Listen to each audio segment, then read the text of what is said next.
I'm Dom Griffin, your favorite film critic. You're watching the Armchair Auteur, and this is a review of M. Night Shyamalan's Trap. Last week at San Diego Comic-Con, AMC revealed a teaser for Season 3 of its hit Anne Rice adaptation Interview with the Vampire. In the clip, Lestat Delancourt is shown delivering a litany of dramatic facial expressions. Screen grabs and GIFs from the teaser made their way onto Music Stan Twitter, where some Swifties didn't seem to understand that Lestat is a fictional character and that this was not some new artist ripping off Taylor's video for blank space. That's right, Swifties tried to cancel the vampire Lestat.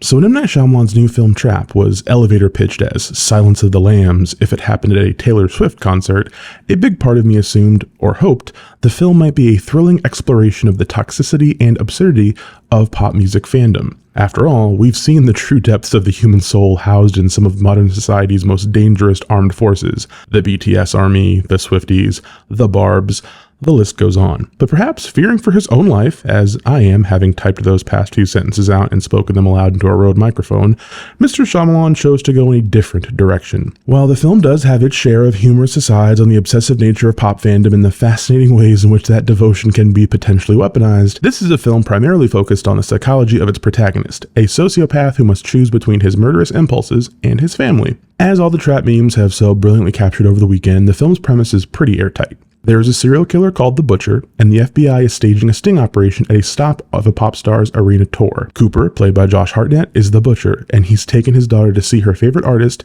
and must now spend the bulk of the film balancing keeping her safe and protecting what will be a core memory for her, and figuring out how the fuck to not get arrested after the final encore.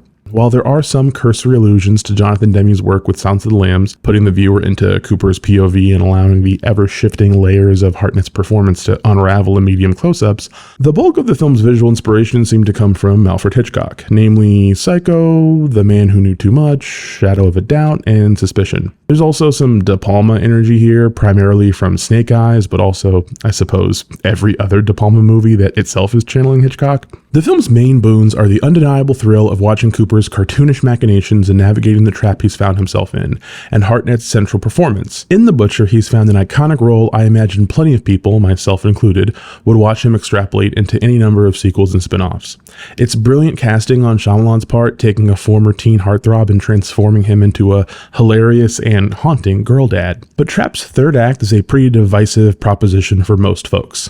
There is no quintessential M. Night twist awaiting the audience in the film's final sequences, but the film still takes a turn that many might not see coming. Whether or not you buy into the direction it goes will likely rely on your personal feelings about Shyamalan's work, and whether you're willing to give him the leeway necessary for the film's disparate themes to congeal together in a meaningful way. But I suspect even if you aren't willing to give the benefit of the doubt to some of the film's cagier big swings, the bulk of the picture will prove entertaining enough to not feel like a waste of time. At its worst, it is a fun premise devolved into an incoherent puzzler, but at its best, it is a strangely moving exploration of parenthood and work-life balance. For the remainder of this video, I'm going to just openly talk about spoilers for Trap because I don't know how to articulate my feelings about the rest of the film without just spoiling the rest of the film. So if you haven't seen Trap yet and you intend to, you can just stop there. The video is over for you. But if you have seen the film or you don't really care about spoilers like that, I'm just gonna talk now about what my issues were, I guess.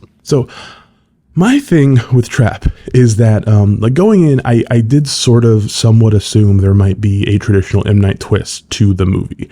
Not that I expected one or needed one or whatever, I just sort of thought that's maybe where it was going. I think a very popular theory online was the idea that Cooper is the Butcher and he is killing people, but maybe there's a twist surrounding why he's killing people. Maybe he's not a serial killer. Maybe his daughter is a monster or something. And he has to kill people to feed her, some type of shit like that. And there were a couple of moments in the movie where I still thought that could kind of be a possibility, but that's not where the movie goes, obviously. The movie ends up in the end being about the fact that he is a serial killer. He's a genuine, legit serial killer. There's no twist around the fact that he's a serial killer. He's fucking bonkers and he kills people and cuts them up. But the twist, as it were, comes from the fact that this entire trap, full disclosure, this movie opened cold in my market, so there were no press screenings for it. I saw it Friday afternoon with my best friend Cody, and we were alone in the theater. There's no one else but the two of us. And there was a point in the movie where I kind of turned to him and I was just like, are they going to explain how they made this trap? Like, are they going to explain how we got a tip that like this serial killer we're hunting is probably going to be at a concert? Like, is that going to come up? And he was like, you know, I kind of hope they don't. I hope that maybe the movie ends in such a way where that's just a conceit. We just accept that, like, that's how this happened. Because I thought it was strange. It was like, okay, whatever they would like, whatever information they could have that would make them think the killer was going to be there, seems like it would lead to them just knowing who the killer is. So I thought that was kind of strange. I was willing to accept that as being like, you know, just a movie thing. Like, you know, I'm not a person who's like a stickler for movie logic making absolutely fucking 100% sense. But the twist of the movie is essentially the fact that going into the movie and watching the movie, look at the trailers for the movie makes you think and feel that Cooper is a single dad and that his daughter is his only child, that they are an individual sort of familial unit.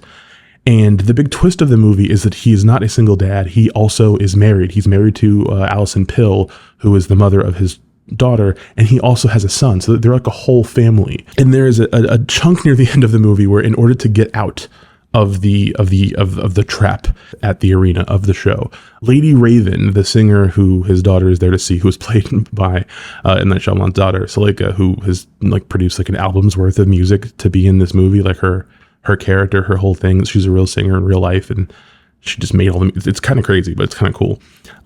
He ends up kind of conscripting her into being part of his escape, and she kind of one-ups him and takes them to his home. Like her and her people, like they limousine drive Cooper and his daughter to their home. So you meet his Cooper's wife, meet the other kid, and in that moment you're kind of like, okay, well, if a twist is coming, maybe the twist is going to be that like his wife's in on it, like she knows he's the killer, and like she doesn't care or something. Like at that point in the movie, like, when they get away from the arena, when he makes his escape from the trap, there's still like a ample screen time left. So you're like, all right, now what's going to happen? I knew they were going to eventually get out of the arena. I didn't realize they were going to get out of the arena as early as they did. So now the rest of the movie, you're kind of taken out of it trying to game out where they're going, which is like bad. Like, you shouldn't be taken out of the narrative that way. And like maybe regular people weren't, but me, I was just like, okay, what is he doing? What is he cooking? What's going on? Basically, we end up finding out that the way that this trap was able to come together is that his wife figured out that he was likely the killer and left a piece of one of his ticket to the show at one of his safe houses. So the twist ends up being that she kind of saw it coming and that she helped in a very indirect way lay this trap for him. So the final part of the movie ends up being this like weird, uncomfortable Hitchcock suspicion type vibe thing of him figuring out that she, you know, helped catch him and him being angry with her and all this different stuff. But so much of the movie ends up collapsing into this view of, this is a man who's a serial killer and who kills people and is crazy and has like a very generic bad mom reason for doing so. And that he thinks he's not a loving parent and a good father, and that he's just pretending to be, and that eventually he'll beat this demon inside himself and then go be a real person. And in the moment of figuring out the true nature of his trap, he realizes that he hasn't been faking it, that he's angry right now, not because he's going to go to jail, but because he won't get to see his kids anymore. He realizes he genuinely does love them. And that's like this really kind of galaxy brain moment that I was like really moved by, because it's nuts. Like, he's a fucking murderer, but like the way he comes to that conclusion and the way that Hartnett plays it, I thought was very moving and interesting. And there's like a pop thrill to the end of the movie of the sense that no matter how bad the trap is, he keeps getting out of it. He keeps getting out of it. He keeps getting out of it. He gets out of it at the very end of the movie. Like, you could do a sequel if you want to. But there's a line he says where he says, like, I wondered if the trap didn't start before the show, like the concert. And he means that because she figured it out and she helped make the trap come into being. But I was fascinated by the idea that I wondered if he meant that the trap itself was this family unit being getting into this situation, becoming a father, becoming a husband, that's the trap away from his life and him trying to find a balance between his thing, his obsession, his compulsion, which is murdering people, but maybe for M. Night, it's like making movies, I don't know, versus, you know, being a real father and being a part of this family. So like, I thought that stuff was really interesting. I thought it was really cool and ended up making the movie work for me, but I realized a lot of people are not going to buy into it the same way. They're going to find that stuff to be kind of like too little too late. And I think that the one way they could have fixed it is just let us know way earlier in the movie that he had a wife and another kid. I felt like either they were trying to maneuver you, or M. Night was trying to maneuver you by making you think he was a single father, or that there was in fact an earlier version of the movie, or maybe an earlier draft where he was, and a lot of the stuff in the third act came later in the process. Because I think that if you just go back in the movie's like first 10 minutes and just have one little throwaway bit where he like gets a text from mom or a phone call from mom or something, or we set up that there is an entire family that he's a part of earlier in the movie, the stuff at the end works so much better. Because as it stands, she comes out of like nowhere and then ends up being like this central figure to the story. I thought that was a little bit strange. So like, I think if they did that and fixed that, that would be it. But if you are taking that reading of the movie and you are taking that interpretation of what the ending is, and you're watching a man whose compulsion is that he murders people and how that takes him away from his family, and you think about if M. Night's compulsion that he's working through is telling these stories and making these movies, he like kind of solves it, so to speak, by having his daughter make the music for the movie, being one of the central figures in the movie. His other daughter, Shauna, makes films. She had a movie out at the Watchers this year. I haven't watched it yet. Like, in a way, it seems like maybe he was envisioning, I don't know, I'm psychoanalyzing M. Night Shyamalan here, but perhaps part of the reason why the family stuff is how it is in the movie is he was wondering, like, what if I didn't have a family that I could make a part of this compulsion and process that I have? What if I felt isolated? What if at some point in his life he did feel isolated from them and felt like he had to choose one or the other, or that there were two separate lives, and here they are collapsed into one life, and it's a healthy life and a good life, and his daughter makes cool music and his other daughter makes movies, don't know if they're good or not yet. And I thought that was really interesting, but at the same time it also kind of feels like a little too late, you know what I mean? I definitely sort of feel like they could have built to that better by just establishing the family sooner. But also it's like, I'm kind of glad that it wasn't like a kind of freaky, weird, crazy type twist. I remember texting Cody afterwards thinking, I wonder if it was going to be like the twist of like Split, where it's like secretly an Unbreakable sequel.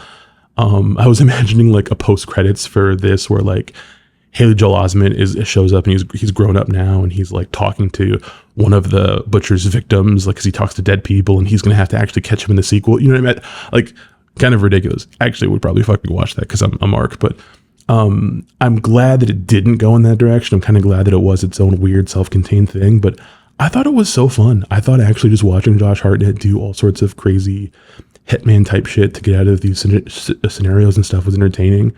I thought his performances were good. I thought visually the film was very strong. I thought the music was cool. Like, I had no really qualms with it. I really enjoyed it. I just at the end of the film, I really strongly felt like all the stuff with the family at the end of the movie would have worked so much better if they didn't come out of left field.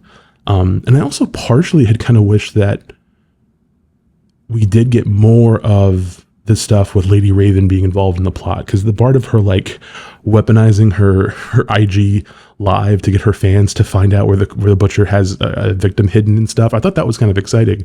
It reminded me a little bit of that one Jason movie where like Jason fights like a girl who basically is Carrie, who has like telepathy powers. I like the idea of like the only thing that can stop a serial killer is like a pop star. It's like Taylor Swift is the only thing that can stop a serial killer. Fuck a Clarice Starling, fuck profiling, fuck all that. We just need to get like a singer and her fans. They can do anything. So I kind of thought that was like a funny thing. But yeah, that was Trapped. That's Trapped. I keep calling it Trap. I thought it was a really strong movie. I really dug it. I'm M. Night for life. If you want to see any more of my thoughts about M. Night in general, I'll put up a card for a video I made a few years ago about the movie Old. And that movie is not just about, that video is not just about the movie Old. It's also about my feelings about M. Night's work and where he fits into like the pop culture landscape these days. And I just think he's rad, and I hope he gets to keep making movies. You know, I know that there's sort of like this sense that a lot of like millennial film nerds or whatever, like ironically like him and stuff like that, but I don't think it's that. I think he's a very strong storyteller. I like what he does. I like his weird dialogue. I like his weird writing. And it's just, I think he's just a fun person to watch work, and I imagine he kind of always will be. So those are my thoughts on Trap. If you like the movie, let me know. If you like the video, give it a thumbs up. If you want to see more, subscribe, leave me comments if you want to talk about stuff, all that jazz. I apologize for the brat wall behind me. I'm doing this at a study room with my nearby library.